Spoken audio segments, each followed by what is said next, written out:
नमस्कार सर। नमस्कार जी। सर क्या मुख्य मांग है आपकी, कितने दिन से आप यहाँ बैठे हो?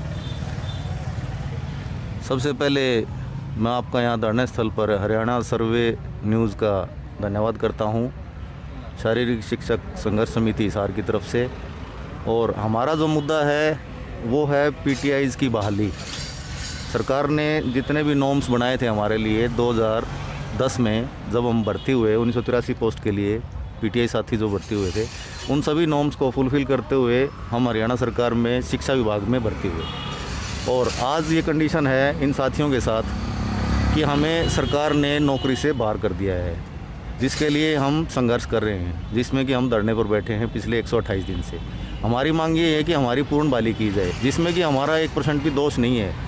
सुप्रीम कोर्ट ने हमारे ऊपर कोई भी एलिगेशन लगा के हमें बाहर का रास्ता नहीं दिखाने के लिए कहा गया, जिसमें कि सरकार ने इस कोरोना काल में, जिसमें सुप्रीम कोर्ट ने भी कहा था और प्रदेश का मुखिया या भारत का जो प्रधानमंत्री है उसने भी ये आदेश दिए थे सभी संस्थाओं को कि जो भी व्यक्ति कर्मचारी, किसी भी कर्मचारी को अपनी नौकरी से बाहर ना किया जाए, जिसमें कि हरियाणा सरकार के मुख्यमंत्री ने ये काम किया कि हमें बाहर का रास्ता दिखाया गया।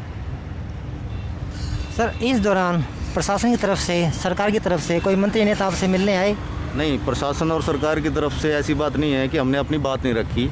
सीएम साहब ने हमें 6 तारीख का टाइम दिया था, जिसमें कि हमारा डेलीगेशन जो पीटीआई संघर्ष समिति हरियाणा की तरफ से एक डेलीगेशन मिला जाके सीएम साहब ने ये कहा था कि आप लोगों को जो आप संघर्ष कर रहे हैं इसमें 10 से 15 दिन के अंदर आपकी एडजस्टमेंट की जाएगी, जिसमें कि कल 15 दिन उनकी जैसे उन्होंने कहा था उसका दिन पूरे हो रहे हैं। तो लेकिन इस दौरान, इन 15 दिन के दौरान हमारे किसी भी डेलीगेशन के किसी भी व्यक्ति को सरकार द्वारा कोई कॉल नहीं आई, ना ही उनके पास कोई मैसेज किया गया कि भी आप आएँ और हमने ये आपके लिए एजेंडा बनाया है जिसमें कि हम डिस्कस कर पाएँ। ऐसा कोई भी व्यक्ति या किसी भी व्यक्ति या डेलीगेशन के पास हमारा मैसेज नहीं पहुँचा सरकार की तरफ से।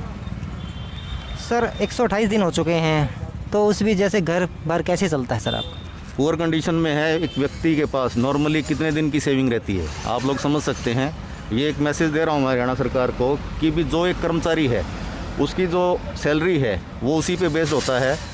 सारी जितनी भी लिमिटेशंस होती हैं या जो भी उसकी कंडीशन होती है वो सारी उस सैलरी पे ही बेस्ड होती है।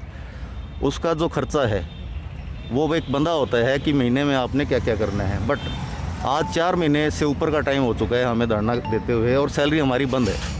तो इस दौरान, इस मौके पे आप समझ सकते हैं कि हमारी कंडीशन क्या रही है। और व्यक्ति के पास 1 महीना या 2 महीने से ज़्यादा की सेविंग नहीं होती, जिसमें कि कई मेडिकल चीज़ें भी आ जाती हैं, मेडिकल से रिलेटेड कोई कमियां या कोई दिक्कत रहती है, तो ये चीज़ें हैं। और दूसरी बात एक और मैं बताना चाहता हूँ आपको कि हरियाणा सरकार ने एक मुद्दा बना दिया था कि भी ये जो भर्ती हुई ये गलत भर्ती हुई। ऐसा नहीं था। हमारे में से कई कर्मचारी ऐसे भी हैं जो राष्ट्रीय स्तर या अंतर्राष्ट्रीय स्तर या NIS एक डिप्लोमा होता है वहाँ तक भी खेले हुए हैं या उन्होंने वो डिप्लोमा किया हुआ है।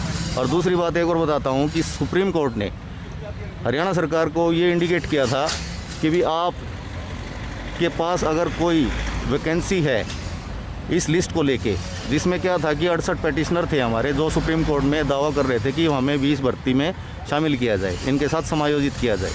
उसमें हरियाणा सरकार को नोटिस किया गया था कि भी आप अपने राज्य में ये बताया जाए कि भी आपके पास कितनी वैकेंसीज हैं। बट हरियाणा सरकार ने हमारे हित को ना देखते हुए सिर्फ अपने हित के लिए सरकार ने उसमें एफिडेविट, झूठा एफिडेविट दे के सुप्रीम कोर्ट को बरगलाया गया, जिसमें कि नील कैडर दिखाया गया, डेड कैडर घोषित किया गया और नील वैकेंसी दिखा के उन्होंने झूठा एफिडेविट दे के सुप्रीम कोर्ट में भी अपने आप को ऐसे पेश किया। वो चाहते ही नहीं थे कि ये पीटीआई दोबारा इस भर्ती में रहें या यहाँ सरकार में नौकरी करें। सर अंतिम सवाल, आगे की रणनीति क्या रहने वाली है आपकी, क्या योजना है आगे की? अभी तो यही है कि सरकार ने 15 दिन का टाइम दिया था हमें, कल 15 दिन पूरे हो रहे हैं। उसके बाद अगर कल तक भी हम इंतज़ार करेंगे, सीएम साहब की तरफ से अगर कोई मैसेज आता है हमारे पास तो हम उसको समर्थन करेंगे। लेकिन अगर कल तक अगर कोई मैसेज नहीं आता तो उसके बाद जो हमारे शीर्ष नेतृत्व में जो कार्य कर रहे हैं, जो हमारा डेलीगेशन है, उनका जो भी फैसला होगा वो निर्धारित करेंगे। उसके बाद योजना बना के हम आगे की कार्रवाई करेंगे। धन्यवाद सर। तो ये थे पीटीआई 128 दिन से धरने से बैठे हैं। आश्वासन दिया जा रहा है बार बार सरकार की तरफ से कोई समस्या का नहीं हो जाए। तो मिलते हैं आगे। जय भारत, जय हरियाणा।